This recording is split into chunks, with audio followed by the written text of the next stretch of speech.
ይህ የምፅዓቱ አዋጅ ነጋሪ አገልግሎት ወቅታዊና ዕለታዊ ወጎችን በማቅረብ ትንታኔ የምንሰጥበት የተለያዩ እንግዶችንም በመጋበዝ የምናቀርብበት መድረክ ነው። መረጃዎችን ያጠናከረ ይዞልን የሚመጣው ፓስተር አለማየሁ ነሙ ሲሆን ፕሮግራሙን የመራና መሰናዶውን ኤዲት በማድረግ ወደ እናንተ የሚያቀርበው ይልቃል አስራት ነው። መልካም ጊዜ። ሻሎም ሻሎም፣ ውድ የተከበራችሁ የምፅዓቱ አዋጅ ነጋሪ አድማጮቻችን በድጋሚ ተገናኝተናል። እንዴት አመሻችሁ? ለዛሬ ሐሙስ ምሽት እንግዲህ ከቀኑ የቀጠለ መረጃችንን ወደ እናንተ ለማምጣት ከፓስተር አለማየሁ ጋር መስመር ላይ ተገናኝተናል። መልካም ጊዜ እንደሚኖረን ተስፋ አደርጋለሁ። ይልቃል አስራት ነኝ ከምፅዓቱ አዋጅ ነጋሪ አገልግሎት።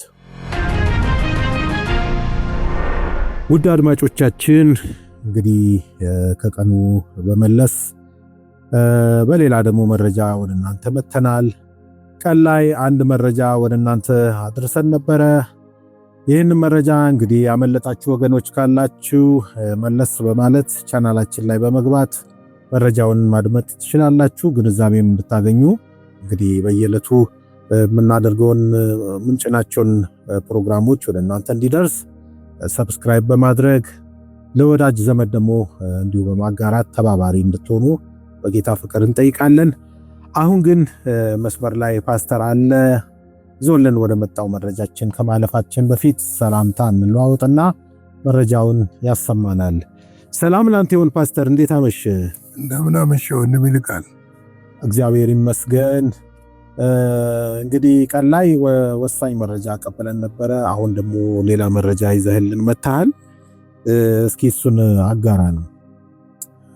እንግዲህ ከትናንት ወዲያ ማለት ይቻላል የእስራኤል ጠቅላይ ሚኒስትር እና የአሜሪካው ፕሬዝዳንት ዶናልድ ትራምፕ በፍሎሪዳ ማር-ላጎ መኖሪያ ቤታቸው ተቀብለዋቸው ውይይት አድርገዋል። ውይይት ብቻ ሳይሆን ምክክርም አድርገዋል። ከዛ እንደሚወጣው ዜና ከሆነ ውሳኔዎችም እንደተወሰኑ ነው የሚናገሩት።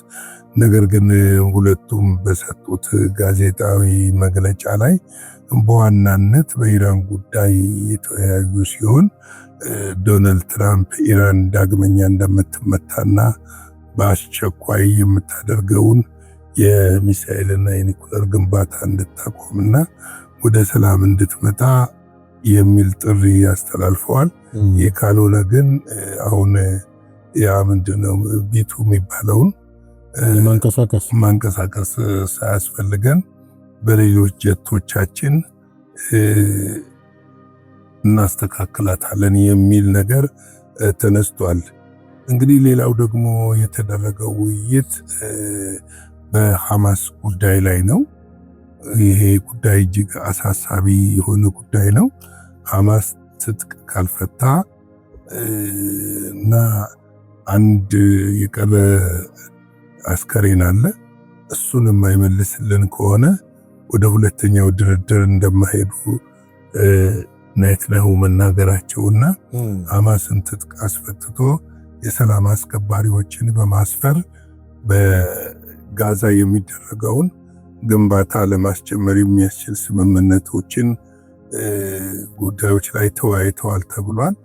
እንግዲህ ይሄ ብቻ አይደለም፣ በሶሪያም ጉዳይ ላይ ተወያይተዋል። ምንም ኔታንያሁ ባይዋጥላቸውም ዶናልድ ትራምፕ ግን ጥሩ ነው አሁን የያዘው ነገር ልንደግፈው ልናገዘው ይገባል የሚል ነገር አለ። እንግዲህ ደግሞ ከእስራኤል የመስፋፋት ፍላጎት ወይም ደግሞ በመጽሐፍ ቅዱስ የነበረውን ካርታቸው ሀገሮቻችን ናቸው የሚሉትን ከማስመለስ አንጻርና በደቡብ ሶሪያ ዘልቃ ከመግባቱ አንጻር ሊሆን ይችላል የሚሉ ነገሮች አሉ። ነገር ግን ኔታንያሁ የሚሉት ትናንት የኤስአይኤስ አባል ነው የነበረና መሪ የነበረ ነው። ያንን አቋሙን በቅጡ ልንፈትሽ ይገባል፣ ጊዜው ገና ነው የሚል ነገር ይመስላል ያነሱት። እንግዲህ ይሄ ሁለት ጉዳይ ብቻ አይደለም፣ ሌሎችም ጉዳዮች ላይ ተወያይተዋል። ሌላው በሁለቱ መሪዎች መካከል ትንሽ አለመግባባት የተፈጠረው በዌስት ባንክ ጉዳይ ላይ ነው።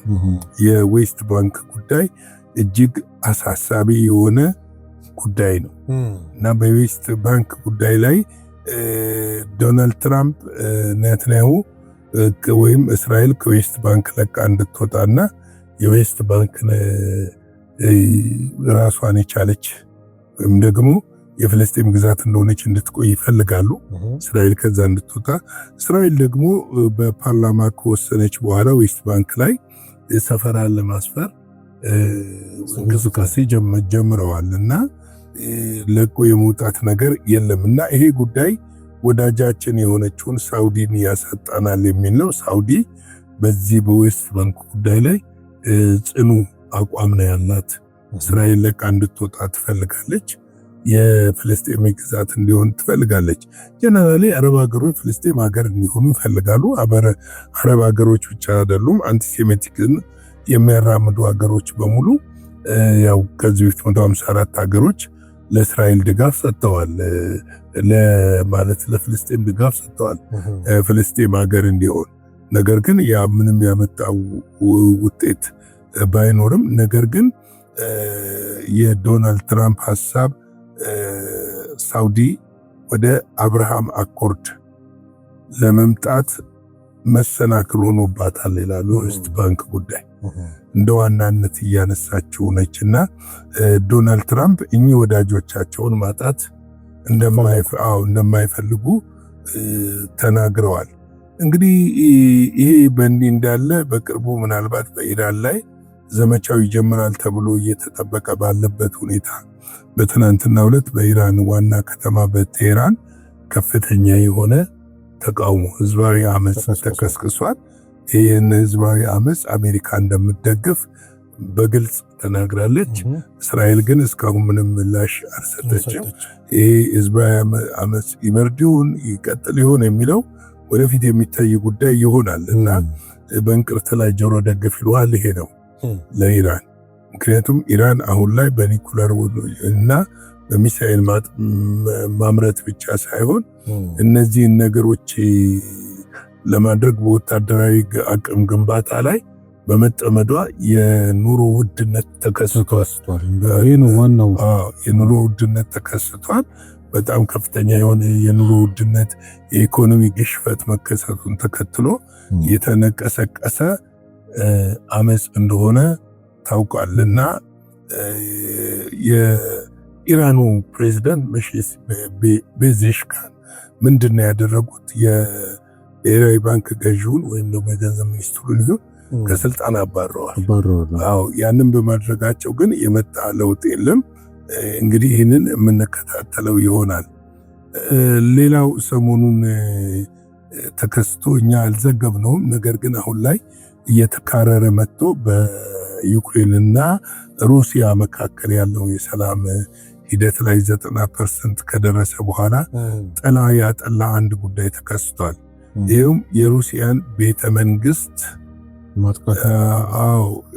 እና የፑቲን መኖሪያ የሆነውን ቤት ላይ ጥቃት መሞከሩ ነው። የሚገርም ይሄ ጥቃት ከአደገኛ ጥቃት ነው የተሞከረው። ለል ጥቃት አይደለም የተሞከረውና በርከት ያሉ ድሮኖች ናቸው። ከ91 በላይ ድሮኖች ጥቃት ተፈጽሟል። ጥቃት መፈጸሙ ብቻ ሳይሆን ድንጋጤንም ፈጥሯል። ከዚህ የተነሳ ዶናልድ ትራምፕና ፑቲን በስልክ አውርተዋል። ድንጋጤያቸውንም ዶናልድ ትራምፕ ገልጸዋል። ነገር ግን አሁንም ቢሆን ዩክሬን እኔ አይደለሁም የሚል ነው። ይሄ ቤተመንግስት ኖቬግራድ የሚገኝ ቤተመንግስት ነው። ኖቬግራድ ውስጥ በጣም እጅግ ዘመናዊ ፓላስ ነው። የሚያምር ፓላስ፣ ታሪካዊ ነው። እንግዲህ ራሽያ ወደ 3 ነው 4 በላይ ቤተመንግስቶች አሏት። ክሬምሊን አለ፣ ከዛው ከክሬምሊን አጠገብ ደግሞ ሌላ አለ። እንደገና ኔቮግራድ ውስጥ ያለው ደግሞ እጅግ ዘመናዊ ነው። ምናልባትም እሳቸው ያ ጥቃት በሚፈጸምበት ሰዓት እዛ እንደነበሩ ነው እየተነገሩ ያለው። ነገር ግን ይሄ ጥቃት ሌላ ደግሞ ራሱን የቻለ መዘዝ ስቦ ይመጣል የሚል ፍርሃት አለና ይህ ፍርሃት ብቻ ሳይሆን ዶናልድ ትራምፕም ራሱ በሰላሙ ላይ ጥላ እንዳያጠላ ይመስለኛል ፕሬዚዳንት ፑቲን ጋር ያወርዱት። ምክንያቱም ሰላም ስምምነቱ ወደ 90% ደርሷል። 10% ነው ድርድር እየተደረገበት ያለው እና የ10% ይሳካል ተብሎ እየተጠበቀ ባለበት ሁኔታ ነው ይህንን ተከትሎ እንግዲህ የሩሲያ የውጭ ጉዳይ ሚኒስትር ሰርጌይ ላቭሮቭ እንዳሉት አጠፌታውን እንመልሳለን ምናልባትም ብለዋል። ይህንን አጠፌታ ዩክሬን ልትሸከመው አትችልም የሚል ነው። ሌላው ከዚህ ጋር ተያይዞ በትናንትናው ዕለት ቭላዲሚር ፑቲን አዲሱን የአውሮፓውያንን ዓመት መግቢያት ምክንያት በማድረግ ንግግር አድርገው ነበረ ከክሬምሊን ቤተ መንግስት። እንግዲህ የሰላም ድርድሩንም ጨረፍ አድርገው ቢያነሱትም ነገር ግን ሩሲያ ዩክሬንን ሙሉ ለሙሉ ታሸንፋለች የሚል ነውና ቋንቋ እየተተነተነ ነው ያለው። ምን ማለት ነው ሙሉ ለሙሉ ታሸንፋለች ማለት? የሰላም ድርድሩ ላይ ቀበሉ ነው ወይ የመጠቅለል ሐሳብ ነው ወይ የሚል ነገር አለ። አዳዲስ ከተሞችን ይዘዋል። እኛ ብዙ እዛ ላይ ትኩረት ስላላደረግን ነው እንጂ ነገር ግን አሁን ምናልባትም የዚህ ሶስተኛው ዓለም ጦርነት ያው የቻይናና የታይዋን ውጥረት እንዳለ ነው። አሁን ያዝነው የመካከለኛው ምስራቅ እንደውም ውጥረቱ እየሰፋ የመጥቶ ቀይ ባህር ላይ ደርሷል። እንግዲህ ከዚህ በኋላ ደግሞ ወዴት እንደሚሆን ላቲን አሜሪካ ላይ ያለው ውጥረት እንደምታውቀው ነው። ግሪንላንድ ላይ ዴንማርክ እና አሜሪካ ተፋጠው ነው ያሉት። ሩቅ መስላው እና ከሰሜን ኮሪያ አዳዲስ መሳሪያዎችን እያወጣች እየሞከረችና እያስፈራራች ነው ያለችው። ዓለማችን እንዲህ ነች። እንግዲህ ዋስትና ያለበት ቦታ አይደለም ያለ ነው። ዋስትናችን የናዝሬቱ ኢየሱስ ክርስቶስ ብቻ ነው። እሱ ብቻ ነው ልንጠለልበት፣ በሱ ብቻ ነው ልናመልጥ የምንችለው። ዘመኑ ከምናስበው በላይ እየከፋ አንዴ ሞቅ አንዴ ቀዝቀዝ እያለ ወደ ተፈለገለት ግብ እያመራ ይመስላል። ወደ ፍጻሜው እየሄደ ነው ያለው። ስለዚህ ምን እናደርግ? እንዘጋጅ። በቃ እንዘጋጅ፣ በእግዚአብሔር ፊት እንዘጋጅ። ዛሬ የአውሮፓውያንን አዲስ ዓመት የምታከብሩ እንኳን አደረሳችሁ እንላለን ለአዲስ ዓመት። ግን ይህንን አዲስ ዓመት እንዴት ልትቀበሉ እንደተቀበላችሁት እናንተ ታውቃላችሁ። ነገር ግን ከኛ የምንነግራችሁ ለጌታ ምጽአት ተዘጋጅታችሁ ተቀበሉት። ክርስቶስ ኢየሱስ መቼ እንደሆነ ባናቅም አንድ ቀን ግን በድንገት ይመጣል። ጌታ በድንገት ይገለጣል። ስለዚህ እሱ በመጣ ጊዜ እንዳናፍርና የአውሬው ሲሳይ እንዳንሆን ከወዲሁ ተዘጋጅተን ራሳችንን አዘጋጅተን ለዛን ቀን ለክብር ሽልማት እንድንበቃ እግዚአብሔር የሰጠንን የወንጌል አደራና ታማኝነት በመወጣት እግዚአብሔር አምላካችንን አክብረን መሄድ ይሁንልን እላለሁ። እንግዲህ በነገው ዕለት በሌሎች መረጃዎች እንገናኛለን። ላይክ፣ ሼር፣ ሰብስክራይብ በማድረግ አገልግሎታችንን ደግሞ እንድትደግፉ፣ በገንዘባችሁም እንድትደግፉ፣ በስጦታችሁ እንድትደግፉ፣ በማበረታታት ቴክስት በማድረግ ላይክ ለኮሜንት በመስጠት በማበረታታት እንድትደግፉ እንድታበረታቱን በብዙ ነገሮች ውስጥ ሆነን ነው እየሰራን ያለነው። ጌታና እኛን የምንተዋወቀው ዓላማችን ገንዘብ ሜክስ ለማድረግ ስላልሆነ ነው። ዓላማችን እናንተን ማንቃት፣ ማዘጋጀት ለክርስቶስ ኢየሱስ ምጽአት እንድትዘጋጁና ዓለም ሁኔታ ውስጥ ያለችበትን እንድታውቁ ለማድረግ ነው። በተለይ ደግሞ ምንድነው ዘመኑን ዋጁ ሲለን ዘመንን የምንዋጀው ዘመንን መመርመር ስንችል ነው። በዘመን መካከል የሚፈጸመውን ነገር በጥልቀት ማወቅ ስንችል ስለሆነ ይህንን ተረዳችሁ ከጎናችን ቁሙናለሁ። ስላዳመጣችሁኝ አመሰግናለሁ። ጌታ ኢየሱስ አብዝቶ ይባርካችሁ። ሻሎም። እግዚአብሔር አብዝቶ ይባርክ። ፓስተር እንግዲህ በስተመጨረሻው ጠንከር ያለ መልእክት ነው፣ አሳሳቢ የሆነ መልእክት ነው ያስተጋባልን። እውነት ነው። እንደው ይሄ አዲሱ የአውሮፓውያን አዲሱ ዓመት ሲገባ አሮጌ አስተሳሰብ፣ አሮጌ ቡትቶ የሆነውን ልብሳችንን፣ መንፈሳዊ ልብሳችንን ማለቴ ነው በተለመደው አካሄድ የምንሄድበትን መስመር በአዲስ ካልቃኘ ነው ፓስተር እንዳለን ጌታ ኢየሱስ በድንገት የሚከሰትበት ዘመን ስለሆነ አናቆም። ከደቂቃ በኋላ ከሰዓታት በኋላ ምን እንደሚሆን ስለማናቅ ይሄ አዲስ ዓመትን ምክንያት በማድረግ አዲስ አስተሳሰብ፣ አዲስ የሙሽራነት ገጸ ባህሪ ያለውን ልብሳችንን ለብሰን ሙሽራውን ኢየሱስን መጠባበቅ አለበት የሚል ጽኑ መልእክት እኔም ማስተላለፍ ፈልጋለሁ። በተለይም ደግሞ በተለያየ ዓለማት ተዘልለን ያለን ኢትዮጵያውያን ያለ ምክንያት ወደዛ አልተሸጋገርንም። ለወንጌል ዓላማ ስለሆነ ይህንን የወንጌል የምስራች ማስተጋባት አለብን። ለዛ አካባቢ ማህበረሰብ ጨውና ብርሃን መሆን አለብን የሚል መልእክት ማስተላለፍ እንወዳለን። እንግዲህ አዲስ ዓመት የምታከብሩ ወገኖች እንኳን አደረሳችሁ እንላለን። በቅርቡ ደግሞ የኢትዮጵያ የክርስቶስ ኢየሱስ የልደት አከባበር አለ። እስከዛ ድረስ እንግዲህ ራሳችንን እያነጽን እንድንጠባበቅ አደራ እንላለን። መልካም ጊዜ ይሆንላችሁ። ነገ እስክንገናኝ ድረስ ሻሎም። ለዛሬ ይዘን የመጣነው ወቅታዊ መረጃ ይህንን ይመስል ነበረ። በሌላ ጊዜ በሌላ መሰናዶ እስከምንገናኝ ሰላም ለእናንተ ይሁን።